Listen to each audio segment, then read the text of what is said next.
Amigos oyentes, hermanos queridos, buenos días. El Evangelio del día, hoy 28 de mayo del año 2021.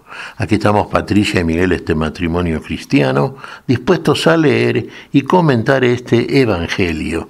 Primero la lectura, Patricia. Lectura del Santo Evangelio según San Marcos, capítulo 11, versículos del 11 al 26. Después de haber sido aclamado por la multitud, Jesús entró en Jerusalén, fue al templo y miró todo lo que en él sucedía. Pero como ya era tarde, se marchó a Betania con los 12. Al día siguiente, cuando salieron de Betania, sintió hambre. Viendo a lo lejos una higuera con hojas, Jesús se acercó a ver si encontraba higos, pero al llegar solo encontró hojas, pues no era tiempo de higos. Entonces le dijo a la higuera: que nunca jamás coma nadie fruto de ti. Y sus discípulos lo estaban oyendo. Cuando llegaron a Jerusalén, entró en el templo y se puso a arrojar de ahí a los que vendían y compraban. Volcó las mesas de los que cambiaban dinero y los puestos de los que vendían palomas, y no dejaba que nadie cruzara por el templo cargando cosas. Luego se puso a enseñar a la gente diciéndoles: ¿acaso no está escrito, mi casa será casa de oración para todos los pueblos? Pero ustedes la han convertido en una cueva de ladrones. Los sumos sacerdotes y los escribas se enteraron de esto y buscaban la forma de matarlo, pero le tenían miedo porque todo el mundo estaba asombrado de sus enseñanzas. Cuando atardeció, Jesús y los suyos salieron de la ciudad. A la mañana siguiente, cuando pasaban junto a la higuera, vieron que estaba seca hasta la raíz. Pedro cayó en la cuenta y le dijo a Jesús: Maestro, mira, la higuera que maldijiste se secó. Jesús les dijo entonces: tengan fe en Dios. Les aseguro que si uno le dice a ese monte: quítate de ahí y arrójate al mar, sin dudar en su corazón y creyendo que va a suceder lo que dice, lo obtendrá. Por eso les digo, cualquier cosa que pidan en la oración, crean ustedes que ya se la han concedido y la obtendrán. Y cuando se pongan a orar, perdonen lo que tengan contra otros, para que también el Padre que está en el cielo les perdone a ustedes sus ofensas. Porque si ustedes no perdonan, tampoco el Padre que está en el cielo les perdonará a ustedes sus ofensas. Palabra del Señor. Gloria a nuestro Señor Jesucristo. ¿Cuántas veces decimos en el Padre Nuestro: perdona nuestras ofensas, así como nosotros perdonamos a los que nos ofenden? Si usted no perdona, el perdón es el núcleo del amor. Podríamos decir, si usted no ama, aún tiene o cree tener enemigos. Entonces usted pensará: el Padre me va a perdonar. El Padre que está en los cielos todo lo perdona. Pero primero que nada busca su perdón hacia su prójimo. Es lo que quiere ver en usted. Y es una mejor oración esa, el ejercicio del perdón, vale decir el ejercicio del amor que usted recibe de Dios. Fíjese en esta, qué importante, qué interesante, todo este relato de Marcos en este caso. El Señor va a Jerusalén con los 12, ingresa en el templo y se queda en él observando. El Señor observa y observa todo. El Señor ve lo que hay ahí. Llegada la hora de irse, se va con los suyos rumbo a Betania. Bueno, para volver al día siguiente o más tarde, seguramente. Bueno, sintió hambre. Sí, y vieron una higuera.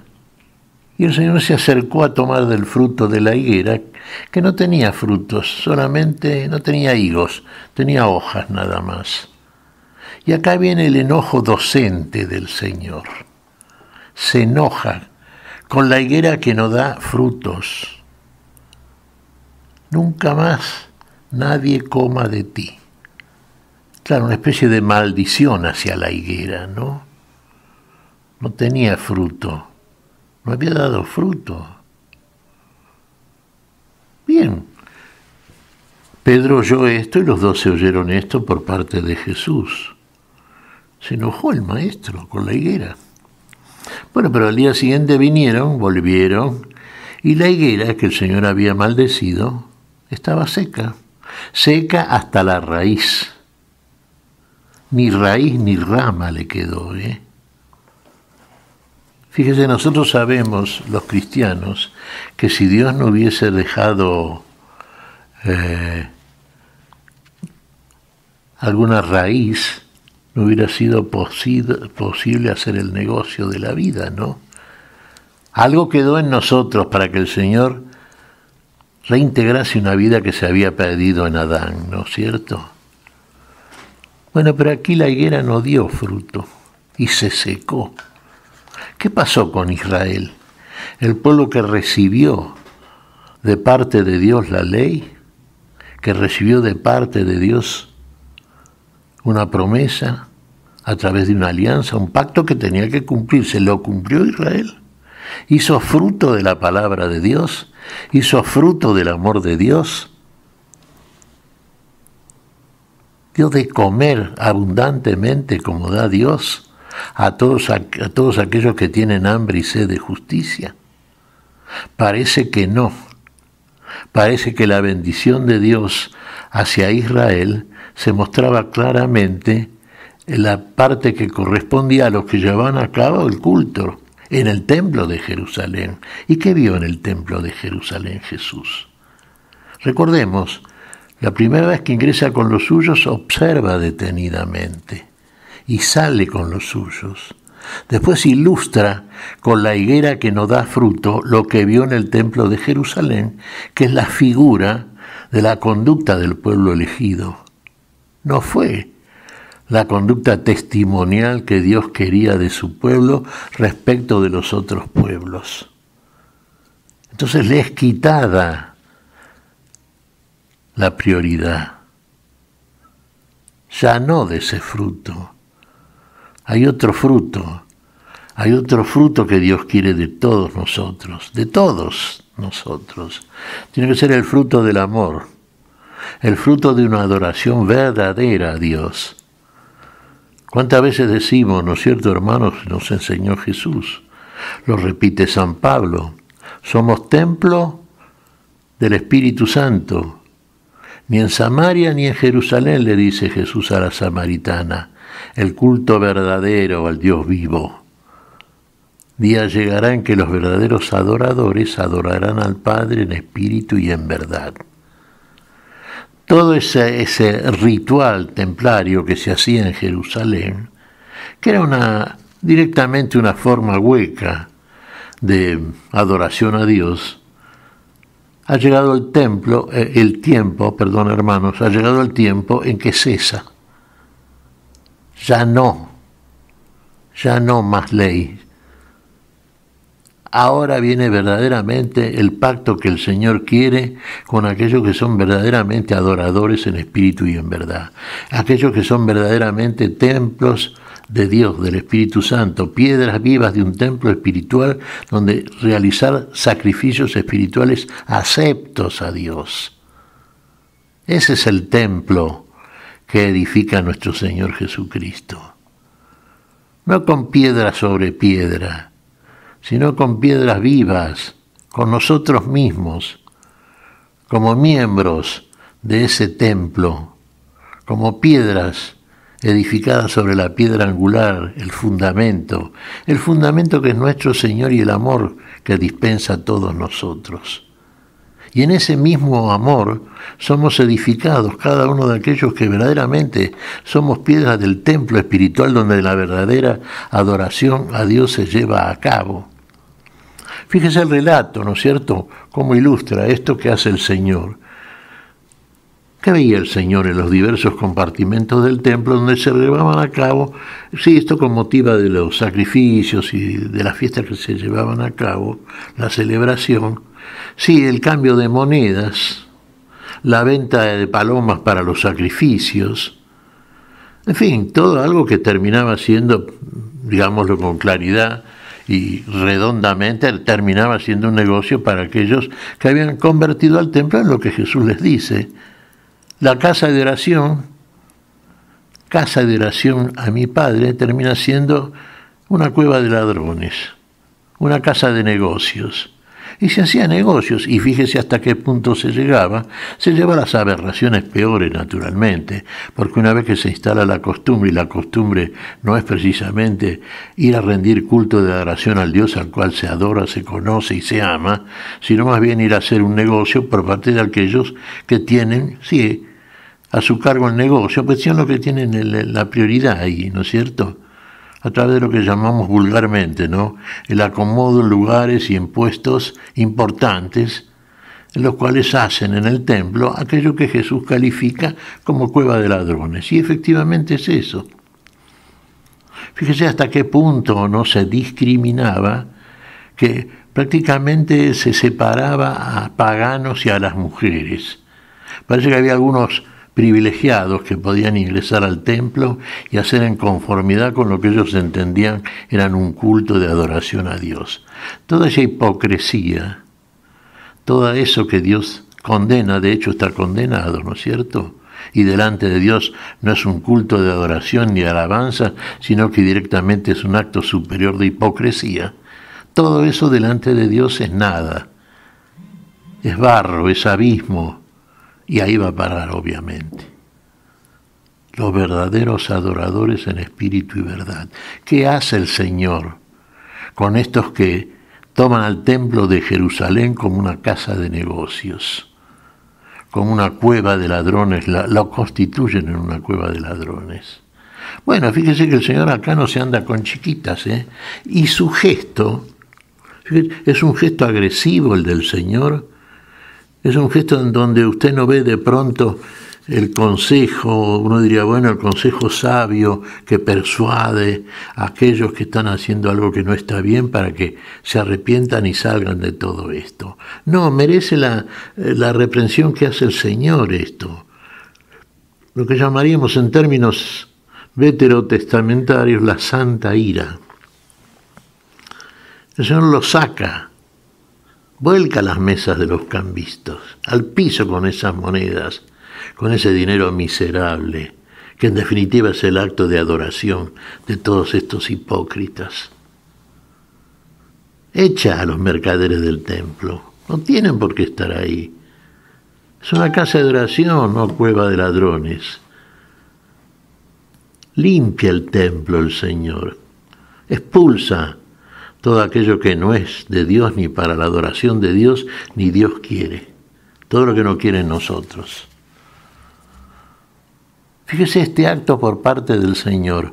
Algunos podrán pensar que el Señor acá perdió la paciencia, que se torna violento, agresivo, que se enoja, sí, no, por cuestiones como nos podemos enojar nosotros, lo cual de alguna manera no justificaría, pero tendría una parte de justificación para tantos enojos por nada que tenemos nosotros a diario, siempre en función de intereses personales. No, el Señor aquí está dando una lección superior para los tiempos y para siempre. El Señor está limpiando de muerte un lugar que es para la vida. El Señor está limpiando de muerte a cada uno de aquellos a los cuales llega con su palabra para la vida, y quitando de nosotros, de todos nosotros en definitiva, en Adán todos morimos, está quitando todos aquellos elementos que son propios de la muerte y no de la vida. La hipocresía, el amor al dinero, la discriminación del otro. Tantas cosas que están en nosotros, la venganza, la represalia, el ojo por ojo, tantas cosas que no son de Dios, que no dan fruto para la vida, como no daba fruto la higuera, figura del pueblo de Israel. Tenemos hermanos que ir siempre un poquito más allá y mucho más allá, sin duda. A donde va el Señor, siempre donde va el Señor. A donde va el Señor nos lleva a nosotros. Y en nosotros el gesto que tiene el Señor acá, la actitud y las palabras, tienen que ser las mismas de nosotros en cuanto a nosotros mismos, en cuanto descubrimos en nosotros la hipocresía que veía el Señor en estos mercaderes y en estos negociantes del templo, en estos sumos sacerdotes hipócritas, que lejos de ser verdaderos sacerdotes eran, eso, hipócritas, mal testimonio de Dios, testimonio de otra cosa, y no de Dios y del amor de Dios. ¿Qué lección a aprender, Bueno, el Señor vino a limpiarnos también, vino a limpiarnos de todo esto, y lo hace con el gesto que corresponde, con la actitud que corresponde. No vino a condenar, vino a salvar, pero para salvar tiene que hacer y poner en juego todos los elementos propios de la salvación que solamente Él puede hacer en nosotros. Y hay espíritus en nosotros, hermanos, que hay que sacar de una manera categórica. Uno diría con violencia, no, pero con esa violencia justificada a partir de lo único que pueden entender algunos espíritus que solamente entienden estas cosas, entienden estos gestos de parte del Señor. Y el Señor sabe cuándo tiene que utilizarlos, cómo tiene que utilizarlos, con quién tiene que utilizarlos. Y todo lo hace en beneficio de todos nosotros. ¿Qué te parece, Patricia? Pues mira, Miguel, reflexionando, uno se preguntaría, actualmente, ahorita no, ¿verdad? Porque los templos no puede asistir las personas al templo. Pero cuando asistíamos, ¿no estábamos haciendo lo mismo que en aquella época? El Señor quiere que practiquemos la justicia y la misericordia como Él la tuvo con nosotros. ¿Y acaso, estando en la iglesia, no hemos discriminado a las personas porque no van de determinada forma de vestir, en determinadas condiciones? Ojalá hoy reflexionemos y hagamos lo que el Señor nos pide, justicia y misericordia, para con todos. Justicia y misericordia para con todos. La casa de mi Padre es casa de oración, no es cueva de ladrones. Que seamos nosotros templo del Espíritu Santo, verdaderamente lugares donde la oración nuestra, procedente de un corazón cambiado por el Señor, un corazón anuente a la voluntad de Dios, un corazón de donde surge aquello que pedimos al Señor, es escuchado por nuestro Señor. Y todo lo que pidan al Padre en mi nombre, mi Padre se los concederá, en el nombre de Jesús. En ese nombre, en el nombre de la vida, hermanos. Eso escucha Dios. Dios no escucha la oración del hipócrita, No escucha el formulismo de una oración repetida como quien repite una lección aprendida de memoria para sacársela de encima y seguir de largo haciendo todo aquello que no tiene nada que ver con lo que después le pide a Dios. En la sinceridad de nuestro pedido al Señor está la respuesta también del Señor. Si es un pedido en orden a la voluntad de Dios, esa voluntad de Dios se cumple en nosotros y en todo lo que le pedimos al Señor. Pero seamos casa de oración, no cueva de negocios. ¿Qué te parece si agradecemos al Señor? Muy bien, Miguel. Te damos gracias, Padre Celestial, en el nombre santo de nuestro Señor Jesucristo. Te damos gracias, Padre, te pedimos perdón por nuestras faltas. Señor, pedimos tu bendición para este día, tu bendición para esta palabra, Señor, que siempre llega a nosotros de tu boca y de tu corazón de amor, buscando en nosotros el lugar donde instalar tanto amor, tanta vida, como siempre nos estás dando por medio de esta tu palabra, que en nosotros es vida, principio y consumación de felicidad en la plenitud de la vida. Lo pedimos en tu nombre santo, Señor. Por Jesucristo, Señor nuestro. Amén. Y amén.